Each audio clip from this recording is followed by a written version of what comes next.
Circle की theorems का revision करेंगे। अगर आपने इससे पहले इंट्रोडक्शन वाला पार्ट नहीं देखा तो वो देख लेना। उसके बाद में आपको जो सर्कल की थ्योरम्स का जो प्रूफ वाला पार्ट है वो देखना। अगर आप रिवीजन कर रहे हो तो इस वीडियो को आप देख लेना। एनसीईआरटी में ओनली 2 थ्योरम हमारे पास है, बट यहाँ पे एग्जाम में इनसे रिलेटेड थ्योरम भी आती है, तो मैं इसमें टोटल आपको 5 थ्योरम बताऊंगा। Theorem number 10.1, Hindi and English medium दोनों के लिए सॉल्यूशन अवेलेबल है। पहले हम इंग्लिश का देखते हैं, उसके बाद हम हिंदी में भी देखेंगे। The tangent at any point of a circle is perpendicular to the radius through the point of contact. तो हमें एक डायग्राम बना लेना है, हमें एक सर्कल ड्रॉ कर देना है। उसके बाद में यहाँ पे मैं एक्स वाई एक टेंजेंट लेता हूँ, पी क्या हो जाएगा, पॉइंट ऑफ कॉन्टेक्ट। तो पॉइंट ऑफ कॉन्टेक्ट क्या बता रखा है, सर्कल और टेंजेंट जिस पॉइंट पे कट करेंगे उसको हम क्या बोलेंगे, पॉइंट ऑफ कॉन्टेक्ट। तो पी यहाँ पे क्या हो जाएगा, पॉइंट ऑफ कॉन्टेक्ट। ओपी यहाँ पे इसकी हो जाएगी रेडियस। तो पहले हमें इतना डायग्राम बना लेना है। ओपी एक्स वाई के परपेंडिकुलर हमें प्रूफ करना है। तो यहाँ पे लिखूंगा a circle with centre O and a tangent X Y at point of contact P. Proof करना ओपी को एक्स वाई के।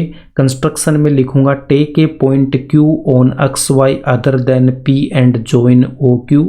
ओ Q cuts the circle at point R. तो ये जो टेंजेंट एक्स वाई है, टेंजेंट एक्स वाई पे हमें एक पॉइंट क्यू लेना है। ओ को मैं क्यू से मिलाऊंगा और ये सर्कल के जिस पॉइंट पे कट कर रही है उसको हमने आर नाम दे रखा है। अब इसका हम यहाँ पे प्रूफ देखेंगे। तो यहाँ पे मैं बोल सकता हूँ O P equals to O R, ये दोनों रेडियस है, सेम ही सर्कल की रेडियस है। उसके बाद ओ क्यू इक्वल्स टू क्या लिखूंगा, O R plus R Q. अब आर क्यू की जगह इक्वेशन नंबर 1 से मैं ओ पी पुट कर दूंगा।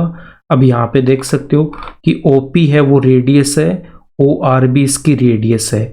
सेंटर को सरकमफ्रेंस के किसी पॉइंट से मिलाऊंगा तो वो क्या हो जाती है, radius. O R plus R Q को हम क्या लिख सकते हैं, ओ क्यू लिख सकते हैं। तो यहाँ पे हमने क्या लिख दिया, O Q equals to O P plus R Q. Equation number 1 से मैं ओ आर की जगह ओ पी लिखूंगा। Therefore O Q is longer than the radius O P of the circle.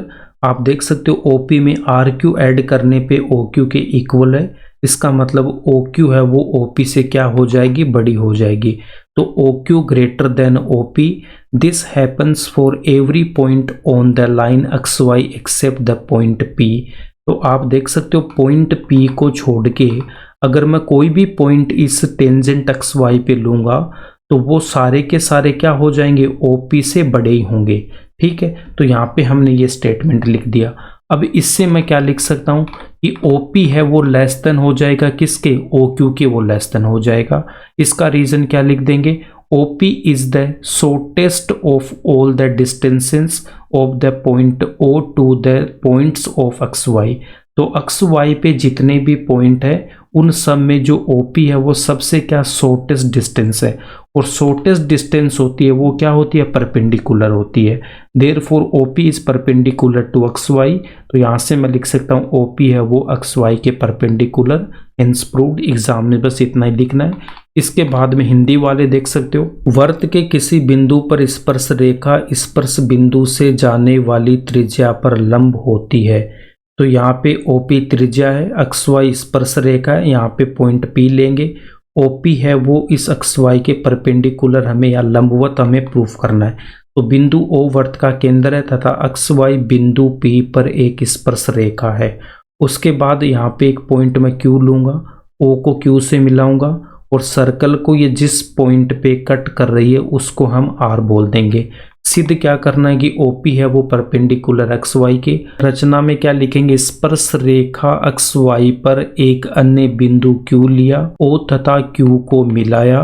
OQ वर्त को बिंदु R पर काटती है। उपपत्ति या प्रूफ में लिखेंगे यहाँ पे OP है वो OR के इक्वल है, एक ही वर्त की त्रिज्याएं, ये इसका रीजन देंगे। फिर OQ equals to OR plus RQ। उसके बाद में देखो OP है वो OR के इक्वल इक्वेशन नंबर 1 में। तो यहाँ पे OR की जगह मैं OP पुट करूंगा समीकरण 1 से। तो OQ त्रिज्या OP से यहाँ पे क्या हो जाएगी, बड़ी हो जाएगी।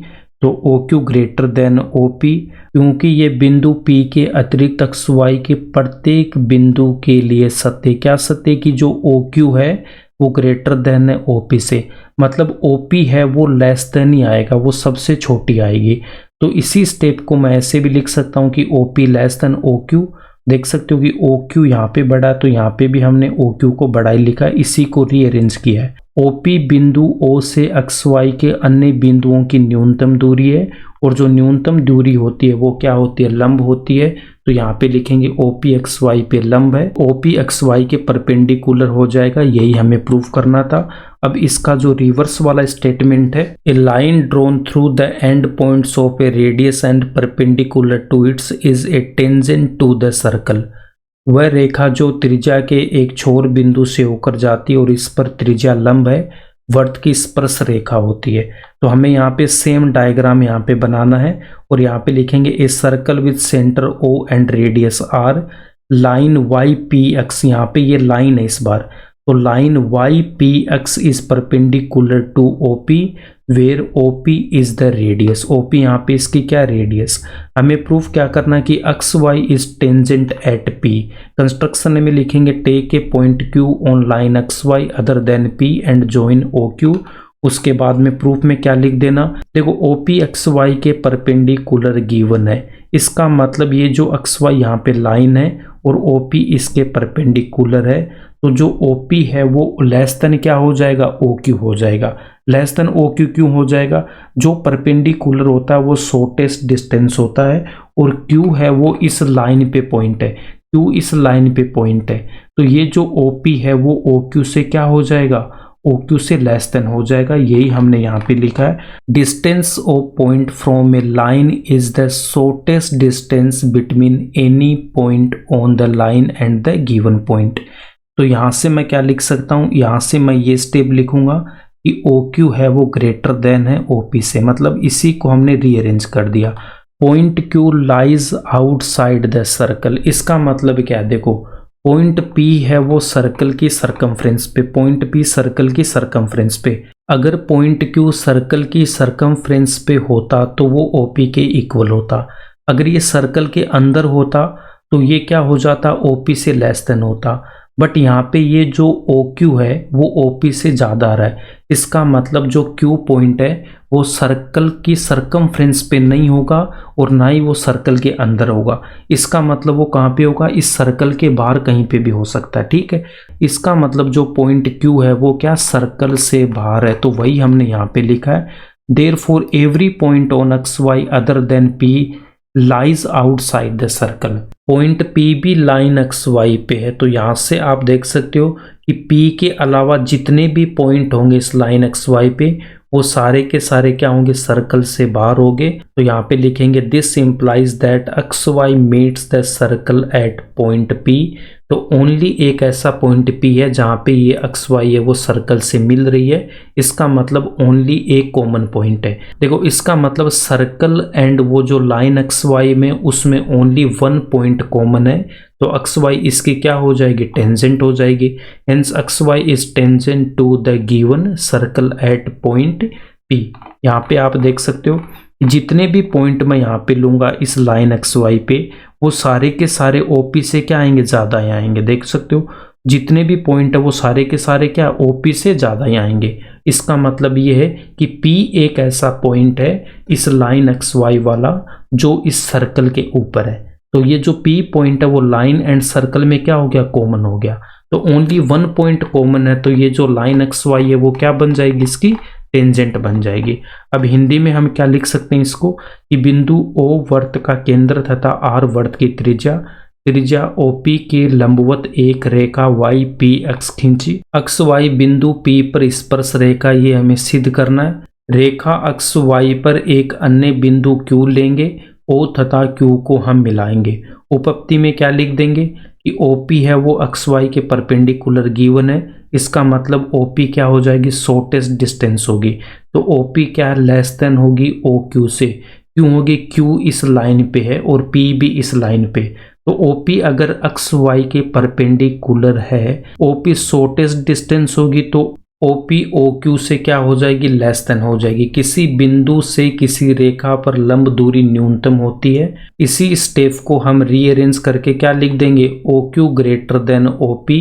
बिंदु Q वर्त के बाहर स्थित है, इसलिए अक्ष Y पर P के अलावा प्रत्येक बिंदु वर्त के बाहर होगा।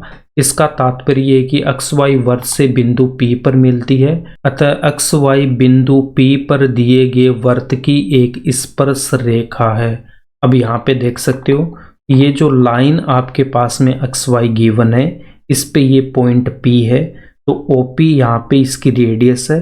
एक पॉइंट मैं Q लूंगा तो आप देख सकते हो OP है वो OQ से क्या लेस देन है, OP है वो OQ से क्या लेस देन है।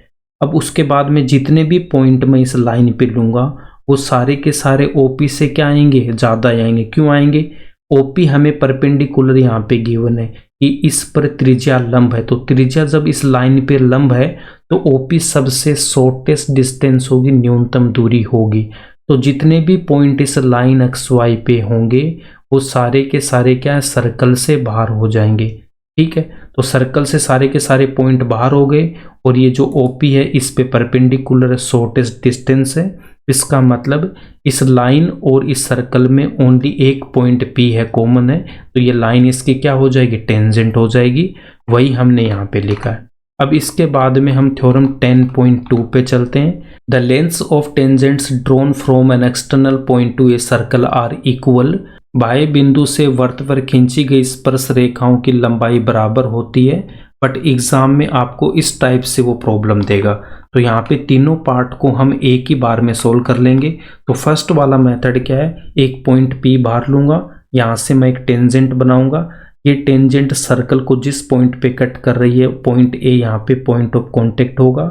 दूसरी टेंजेंट हमने PB बना रखी है, ये सर्कल को B पॉइंट पे कट कर रही है। O को A से मिलाऊंगा, O को B से मिलाऊंगा। OA रेडियस है, OB भी यहाँ पे रेडियस है, तो रेडियस टेंजेंट पे क्या करती है, 90 डिग्री का एंगल बनाती है। थ्योरम नंबर 10.1 में हमने यही स्टडी कर रखा है। तो एंगल A 90 है, एंगल B भी 90 है। O को मैं इस P से मिला दूंगा, तो वही हम यहाँ पे लिखेंगे, PA and PB are tangents from an external point P to the circle with center O. PA equals to PB, tangent की लेंथ हमें इक्वल यहाँ पे प्रूव करनी है। एंगल AOP इक्वल करना है BOP के, मतलब ये जो टेंजेंट है वो सेंटर पे इक्वल एंगल बना रही है। दूसरा हमें क्या प्रूव करना है, APO इक्वल है BPO के, ये जो OP है वो इस एंगल P को दो इक्वल एंगल्स में डिवाइड कर रहा है। तो ये तीन हमें यहाँ पे प्रूफ करना है। तो कंस्ट्रक्शन में लिखेंगे join OP OA and OQ। अब यहाँ पे मैं दो ट्राइंगल लूंगा, ट्राइंगल OAP, दूसरा ट्राइंगल OBP लेंगे। OP दोनों में यहाँ पे कॉमन है। उसके बाद में OA OB यहाँ पे रेडियस है सेम इस सर्कल की, तो ये दोनों भी इक्वल हो जाएगी। Angle A and angle B कितना 90 डिग्री का, तो इसको मैं क्या लिख दूंगा, OAP इक्वल होगा OBP के 90 डिग्री का एंगल है। इसका रीजन लिखेंगे, radius is perpendicular to the tangent at the point of contact. Theorem number 10.1। तो यहाँ से हम बोल सकते हैं कि जो ट्राइंगल OAP है, ट्राइंगल जो OAP ट्राइंगल OBP के क्या हो जाएगा, कॉन्ग्रुएंट हो जाएगा बाय RHS कॉन्ग्रुएंसी रूल से। अब ये RHS वाला रूल क्या होता है, ये जो ब्रैकेट में लिखा है ये आपको एग्जाम में नहीं लिखना, ये आपको समझाने के लिए कि अगर मेरे पास में दो ट्राइंगल है ABC एंड DEF, अगर इन दोनों में एक एक एंगल मेरे पास 90 डिग्री का है, उसके बाद में जो टेंजेंट है वो भी मुझे इक्वल गिवन है और एक मुझे यहाँ पे साइड इक्वल गिवन है, तो ये जो दोनों ट्राइंगल है राइट एंगल है, हाइपोटेनियस साइड, तो RHS कॉन्ग्रुएंसी से ये दोनों क्या हो जाएंगे, कॉन्ग्रुएंट हो जाएंगे। Triangle OAP and triangle OBP में भी एक एक एंगल हमारे पास 90 डिग्री का है, दोनों का हाइपोटेनियस भी इक्वल है, कॉमन साइड है ये क्या, हाइपोटेनियस। 90 के सामने क्या होता है, हाइपोटेनियस होता है, और OAOB इसकी साइड है, तो ये भी RHS कॉन्ग्रुएंसी से ये दोनों क्या हो जाएंगे, कॉन्ग्रुएंट हो जाएंगे। अब यहाँ पे डायरेक्ट आपको क्या लिखना है, बाय CPCTC, ये भी आपको नहीं लिखना है, क्रोस्पोंडिंग पार्ट्स ऑफ कॉन्ग्रुएंट ट्राइंगल्स, अगर याद रहता तो लिख दो, नहीं छोड़ दो, बाय CPCTC लिखना है। ये दोनों ट्राइंगल भी आपको फिर से नहीं बनाना है, डायरेक्ट आपको क्या लिख देना, जो पार्ट गिवन है वही हम लिख देंगे। अगर हमसे लेंथ इक्वल पूछा है तो पी ए पी बी के इक्वल कर देंगे। अगर हमें एंगल बोला है कि सेंटर वाला इक्वल प्रूव करना है तो एंगल ए ओ पी को इक्वल कर दूंगा एंगल बी ओ पी के। अगर हमें ये बोला गया है कि ये जो ओ पी है इस एंगल पी को दो भागों में डिवाइड कर रहा है या इसका ओ पी क्या बाइसेक्टर है, तो उस केस में हमें क्या लिख देना है, ए पी ओ इक्वल हो जाएगा बी पी ओ के। सी पी सी टी लगा के आपको ये लिख देना है। इन दोनों ट्राइंगल को कॉन्ग्रुएंट प्रूव करने के बाद में सी पी सी टी से जो प्रूव करना वो हम लिख देंगे, उसके बाद हेंस प्रूव करके हम इस आंसर को लिख देंगे। तो यहाँ पे आप देख सकते हो कि जब एक्सटर्नल पॉइंट से मैं यहाँ पे टेंजेंट ड्रॉ करूँगा तो दो टेंजेंट बना सकता हूँ। सेंटर से जो एक रेडियस है ओ ए, ये इस टेंजेंट पे 90 डिग्री का एंगल बनाएगी। ओ बी भी रेडियस है, ये भी टेंजेंट पे 90 डिग्री का एंगल बनाएगी। सेंट्रल एंगल है ये इक्वल होता है, तो angle A O P equal होगा एंगल बी ओ पी के। उसके बाद ये जो ओ पी है वो इस एंगल पी को दो इक्वल पार्ट में डिवाइड करती है। इसका मतलब angle A P O equal होगा बी पी ओ के। तो ये तो बहुत आसान सा प्रूफ है। अब हिंदी वाले आप यहाँ पे देख सकते हो, सेम हमें ये डायग्राम बना देना है। केंद्र O वाले वृत्त पर किसी बिंदु P से दो स्पर्श रेखाएं PA PB खींची। तीनों पार्ट में से जो भी हमें प्रूफ करना उसको हम सिद्ध करने में लिख देंगे। हमने OP OA तथा OB को मिलाया, उसके बाद triangle OAP and triangle OBP में आप देख सकते हो OP दोनों में उभयनिष्ठ है। OA OB एक ही वृत्त की त्रिज्याएं हैं। एंगल OAP इक्वल होगा एंगल OBP के। ये जो रेडियस OA है टेंजेंट पे 90 डिग्री का एंगल बनाती है। देखो यहाँ पे भी OB रेडियस है, तो ये जो एंगल B है वो भी 90 डिग्री का होगा। तो ये जो दोनों ट्राइंगल है वो आपके क्या हो जाएंगे, सर्वांग सम हो जाएंगे बाय RHS नियम से। स्पर्श रेखा व त्रिज्या एक दूसरे पर लंब होती है, इसका हम रीजन लिखेंगे। उसके बाद में ये आपको लिखना नहीं है, ये आपको समझाने के लिए कि जो 90 डिग्री का एंगल होता है उसको हम समकोण बोलते हैं। और यहाँ पे हाइपोटेनियस का मतलब कर्ण होता है, साइड का मतलब भुजा होता है। तो सेम हमारे पास जो ट्राइंगल बन रहा है उसमें भी यही है कि एक हमारे पास में 90 डिग्री का एंगल है, उसके बाद दोनों के जो कर्ण है OP वो भी इक्वल है, उसके बाद एक साइड OA OB यहाँ पे इक्वल है। तो ये भी RHS से क्या हो जाएंगे, सर्वांग सम हो जाएंगे। अब इतना लिखने के बाद डायरेक्ट आपको क्या लिखना, बाई CPCTC सर्वांग सम त्रिभुजों के संगत भाग से। अब ये डायग्राम भी आपको नहीं बनाना है, जो आपको प्रूव करना है उसको हमें यहाँ पे लिख देना है। और इसमें ये तीनों आपको ध्यान में रखना है कि जो A है वो 90 डिग्री का, B भी 90 डिग्री का, सेंट्रल एंगल भी क्या होते हैं इक्वल, और OP है वो इस P को भी दो इक्वल एंगल में क्या करेगा, डिवाइड करेगा। अब PA इक्वल्स टू PB का जो सेकंड मेथड है वो है पाइथागोरस से। ट्राइंगल OAP में एक एंगल A यहाँ पे 90 डिग्री का है, ट्राइंगल OBP में B 90 डिग्री का है। तो इन दोनों में हम क्या कर सकते हैं, पाइथागोरस का यूज कर सकते हैं। तो ट्राइंगल OAP में जब मैं पाइथागोरस का यूज करूंगा, 90 डिग्री के सामने हाइपोटेनियस या फिर कर्ण होता है। पाइथागोरस क्या होता है, हाइपोटेनियस का square equals to base square plus perpendicular square, कर्ण का स्क्वायर इक्वल्स टू आधार स्क्वायर प्लस लंब स्क्वायर। तो यहाँ पे OP हाइपोटेनियस है तो OP का स्क्वायर इक्वल्स टू मैं क्या लिख दूंगा, OA का स्क्वायर प्लस PA का स्क्वायर। और इस ट्राइंगल से क्या लिख दूंगा, OP का स्क्वायर इक्वल्स टू OB का स्क्वायर प्लस PB का स्क्वायर। तो equation number 1 and triangle OBP वाली को हम बोलेंगे equation number 2। Equation number 1 and equation number 2 में LHS वाला पार्ट यहाँ पे सेम है, तो RHS वाला पार्ट भी सेम हो जाएगा। तो हमारे पास में इक्वेशन नंबर 3 आ जाएगा। अब OA इक्वल होगा OB के, ये रेडियस है सेम ही सर्कल की, यहाँ पे देख सकते हो OA OB क्या रेडियस है, तो ये दोनों क्या हो जाएगी, इक्वल हो जाएगी। तो OA की जगह मैं OB पुट कर दूंगा इक्वेशन नंबर 3 में। तो यहाँ पे जो OA है उसकी जगह मैं क्या पुट कर दूंगा, OB पुट कर दूंगा। OB के स्क्वायर से OB का स्क्वायर कैंसिल होगा, तो PA का स्क्वायर इक्वल होगा PB के स्क्वायर के। दोनों तरफ रूट लेके सोल्व करेंगे तो PA किसके इक्वल आएगा, PB के इक्वल आ जाएगा। हेंस प्रूव्ड, यही हमें प्रूफ करना था। आई होप आपको इसकी थ्योरम्स अच्छे से क्लियर हुई होगी। अगर वीडियो अच्छा लगा तो इसको लाइक करना, ज़्यादा से ज़्यादा अपने दोस्तों के साथ शेयर करना एंड इस चैनल को सब्सक्राइब कर लेना।